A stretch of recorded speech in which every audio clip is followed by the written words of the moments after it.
जी बिल्कुल। इतिहास को छिपाया गया है और अंग्रेजों से गठबंधन था। हाँ, नहीं वो तो जो अभी जो आर्काइव में निकला है डिक्लासिफिकेशन में, उसमें तो लिखा है he is a war criminal, उसमें सिग्नेचर हो रहा है और उसमें कहा है कि जब भी जिंदा या मुर्दा होंगे तो ही has to be handed over to the British government. तो वो तो बड़ा ओपन है। हाँ, वो तो फिर उनको सौंप देंगे, दंड देगा अंग्रेज का दंड देंगे। ये सौदेबाजी में बहुत ज़्यादा अच्छा है काम कीजिए।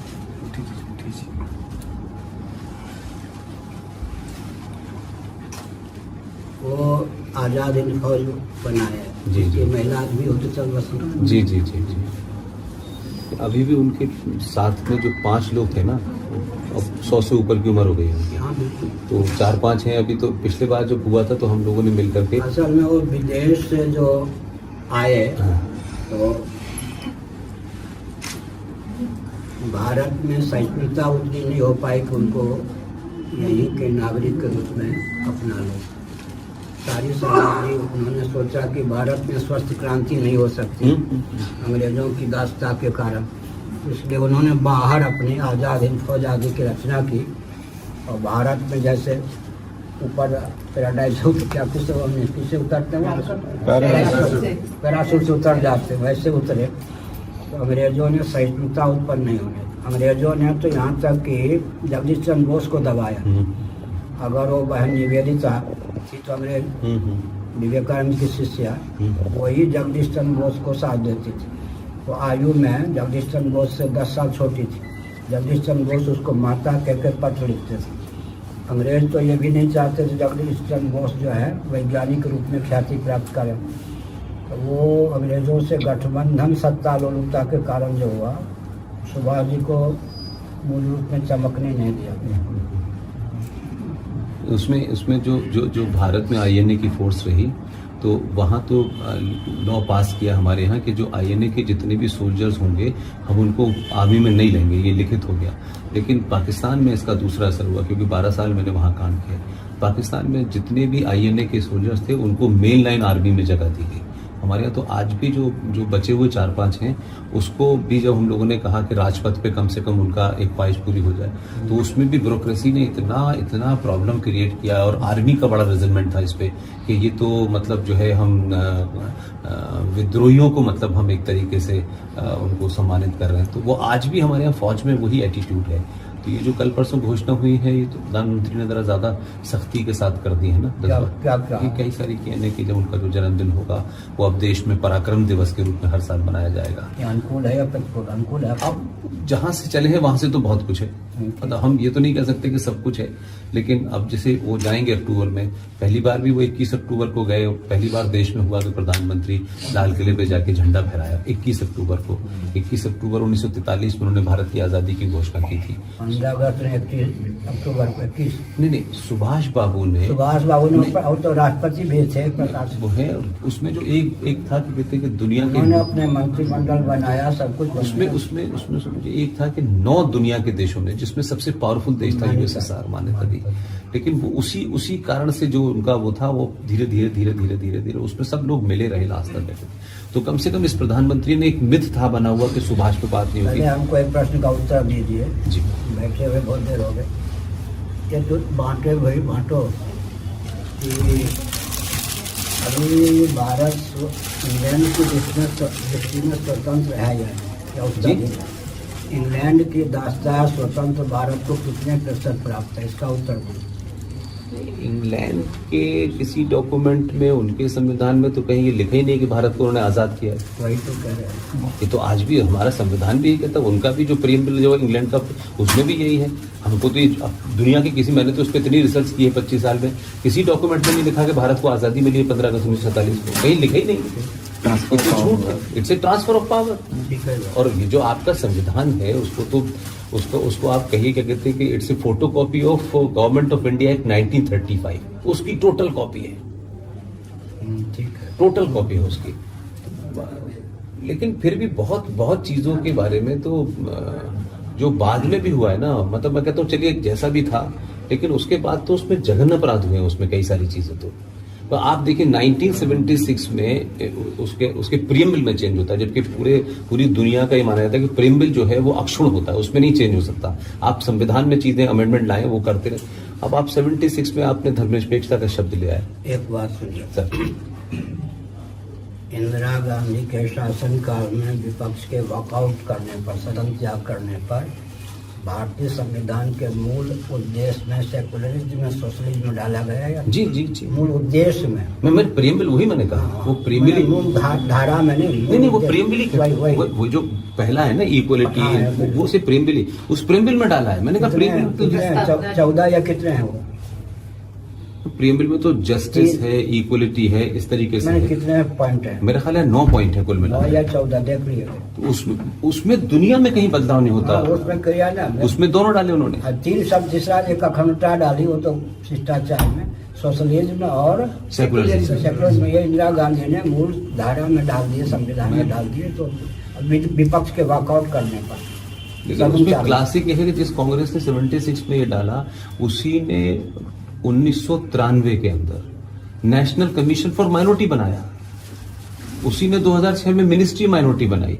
और हमने आरटीआई डाल के स्वामी जी उसमें जब पूछा कि इसका बेसिस क्या है, मतलब क्या डेफिनेशन, आधार क्या है, तो आरटीआई ने कहा कि जब सरकार ने इसको अनाउंस किया था तो ये सिर्फ एक ऑर्डर से कर दिया है।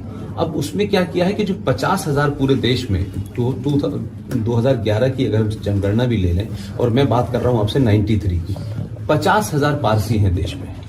पारसी 1.5% सिख है, 1% कोई आपका वो है बौद्ध था उस वक्त, और 3% ईसाई थे, और 19% मुसलमान। तो हम अभी उस पर हम कंटेस्ट कर रहे हैं, हमने उस पर कोर्ट पे भी केस डाला है। हम कह रहे हैं कि आपने यूएनओ की जो डेफिनेशन है, जो यूएनओ ने बनाई थी कि जो भी लिंग्विस्टिक माइनॉरिटी होगी, जहां जबान कम, उनमें भी टोटल पॉपुलेशन की 1.5% को हम माइनॉरिटी मानेंगे।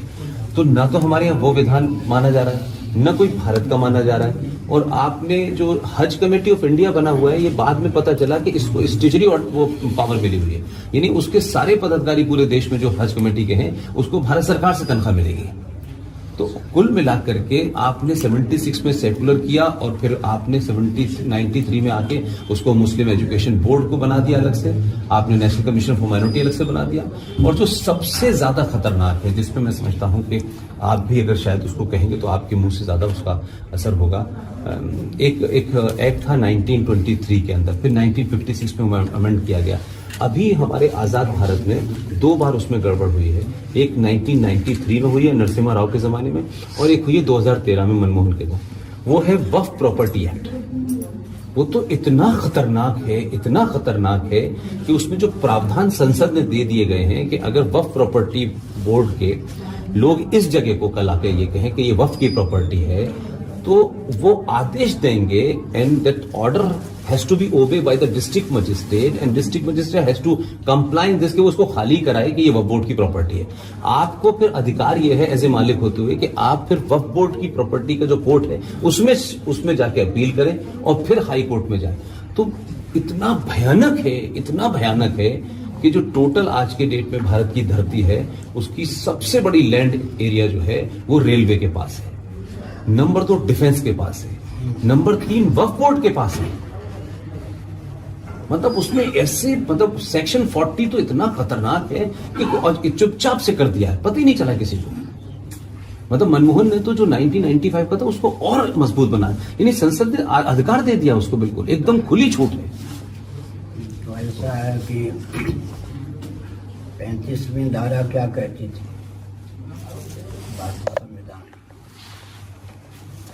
जैन, बौद्ध, सिख, हिंदू परिभाषित किए गए थे। 25 में 25वीं धारा में जैन, बौद्ध, सिख, हिंदू परिभाषित किए गए थे।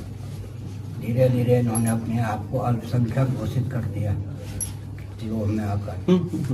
अगर पहले यही कदम हो, जैन, बौद्ध, सिखों को, एक बट का पेड़ है बरगद का, एक डाल काट दें, डाली तो डाली तो सूखनी ही है, डाल तो सूखनी है, वृक्ष कुंड होना है। हमसे पृथक होकर के हमको तो क्रिश्चियन कम मुसलमान कुछ बन नहीं है, अपने स्थान पे टिक नहीं सकेंगे, सिख इत्यादि हम भी दुर्बल हो जाएंगे। अगर जैन बौद्ध सिख के जो संचालक हैं, नियामक हैं, विवेकी भी हैं, उनसे संपर्क करके उस धारा में संशोधन जो है वो हमारे लिए, आपके लिए विप्लव है। कल्पना कीजिए जैन बौद्ध सिख भी भारतीय संविधान की 25वीं धारा जो मौलिक है इसके अनुसार हिंदू हो जाते हैं तो जनसंख्या की दृष्टि से विश्व में दूसरे स्थान पर होंगे हिंदू, या तीसरे स्थान पर या पहले स्थान पर? दूसरे स्थान पर पक्का। इसके लिए कुछ कदम। और रह गई बात हमारी, तो मेरे सामने 60 वर्ष हो गए बाबा वेश में। 1960 में ही हुआ था सर बाबा, 1960 में 60 वर्ष हो गए। मेरे सामने गोरक्षा का अभियान चला, मेरी आंखों के सामने गोली चली 66 7 नवंबर 1966। जी जी जी जी। और 100 व्यक्ति मारे गए। जी जी। 1400 कितने मेरी आंखों के सामने। अच्छा, गंगा का अभियान भी मेरे सामने चला है। गंगोत्री से लेकर गंगा सागर तक जो भी अभियान चला है मेरे सब परिचित, वो दिशाहीन। गंगा को मनमोहन सिंह ने क्या किया, राष्ट्रीय नदी घोषित कर दी, सिंधु प्रसाद आदि के मुँह बंद कर दिए। और गंगा जब विकृत होती गई तो मुँह सबका बंद कर दिया मनमोहन सिंह ने। अब मेरे सामने राम जन्मभूमि की योजना भी चली, कम से कम 66 से लेकर अब तक गंगा का अभियान, श्री राम जन्मभूमि का अभियान, गोरक्षा का अभियान, तीनों में दिशाहीनता की पराकाष्ठा हो गई। अब मूल चीज है कि एक एक समस्या को लेकर अगर युद्ध करेंगे तो हमारे पास सैनिक कम और मोर्चे अधिक होंगे। मूल समस्या क्या है? व्यासपीठ हम लोग जहाँ उनमें दिशाहीनता, व्यासपीठ में दिशाहीनता और शासन तंत्र में दिशाहीनता। मैं स्वस्थ क्रांति के लिए 2 मिनट बोल रहा हूँ। 2 व्यक्ति ही स्वस्थ क्रांति लाने के लिए पर्याप्त होते हैं, बाकी तो सब जुड़ जाते हैं। हिरण्यकशिपु जैसा अत्याचार तो आज नहीं है, इतना तो मानना पड़ेगा। अपने बेटे को भी नहीं छोड़ा तो दूसरे को क्या। लेकिन वहाँ देवर्षि नारद क्रांति के स्रोत थे या नहीं, उसी के बेटे को आगे कर दिया। अपनी माँ के घर में जब था प्रहलाद, उसको उपदेश दे करके आत्म बम बना दिया था घर में ही। देवर्षि नारद ने स्वस्थ क्रांति को उद्भाषित की, एक उचित शासक प्रहलाद को बना के तैयार कर दिया। हो गया ना, 2 व्यक्ति से क्रांति आ गई। उसके बाद भागवत पढ़िए, भृगु जी, उन्हें राजा बेन को निरस्त कर दिया ओंकार के द्वारा। उसका जन्म जो हुआ था पुत्रेष्टि वैष्णव तेज बेन के शरीर में था। योग विधा से मंथन करके जैसा राजा चाहिए था पृथु के रूप में, जैसी रानी चाहिए थे प्रकट कर लिया। व्यासपीठ की देन हो गई। उसके बाद स्वस्थ क्रांति को किसने? वशिष्ठ जी ने। रावण जैसा दुर्दांत था, लेकिन वो भगवान राम को प्रकट करने की विधा अपनाई, राम जी को आगे कर दिया। वशिष्ठ जी और राम जी हो गए, एक ब्राह्मण एक क्षत्रिय ने संकेत किया। उसके बाद व्यास जी आए, कंस था, दुर्योधन था, उधर भगवान श्री कृष्ण को प्रकट किया और इधर युधिष्ठिर जी को आगे कर दिया, 5 पांडवों को। इसके बाद भगवान शंकराचार्य सुधन्वा, बौद्ध सम्राट सुधन्वा को सनातन सम्राट बना करके बस शासन जैसा चाहिए था बना दिया। उसके बाद थोड़ा विचार करें तो नवरत्न और विक्रमादित्य, फिर चाणक्य और चंद्रगुप्त, फिर समर्थ रामदास और शिवाजी। 2 हमारे स्वस्थ क्रांति, एक व्यासपीठ से संबद्ध व्यक्ति और एक शासन तंत्र से संबद्ध व्यक्ति। 2 व्यक्ति का सैद्धांतिक सम्मेलन हो जाए। अब अंतर है, आप प्रश्न कर सकते हैं, कहे ये सब राजतंत्र में जो विकृति थी उसको शोधन करने का प्रकरण। अभी भारत में कहने को प्रजातंत्र है, लोकतंत्र है, इसमें वो प्रक्रिया कैसे क्रियान्वित हो सकती है, उसका प्रकार क्या, इस पर चिंतन करना चाहिए। हमने स्वस्थ क्रांति कितनी सदियों से लेकर अब तक बताया 2। एक वो व्यासपीठ क्रांति वही ला सकती है। शासन तंत्र दिशाहीन हो तो किसी दूसरे शासन तंत्र उसको चुनौती नहीं दी। हिरण्यकशिपु के शासन तंत्र को वो तो इंद्र भी कांपते थे उसके नाम से। हिरण्यकशिपु के शासन को चुनौती दी तो नारद जी ने, बेन के शासन तंत्र को चुनौती दी तो भृगु जी ने, ऐसे रावण के शासन तंत्र को चुनौती दी तो वशिष्ठ जी ने, कंस दुर्योधन के शासन तंत्र को चुनौती दी तो वेदव्यास जी ने, और बौद्धों के शासन तंत्र को चुनौती दी तो शंकराचार्य जी ने। ऐसे मैंने बताया शासन, कोई शासक शासन तंत्र को चुनौती देकर समर्थ नहीं होता, वो व्यासपीठ के पूर्वाधार का दायित्व होता। तो हम अपने दायित्व को समझते हैं, भगवान से प्रार्थना करते हैं, और हम आप जैसे व्यक्ति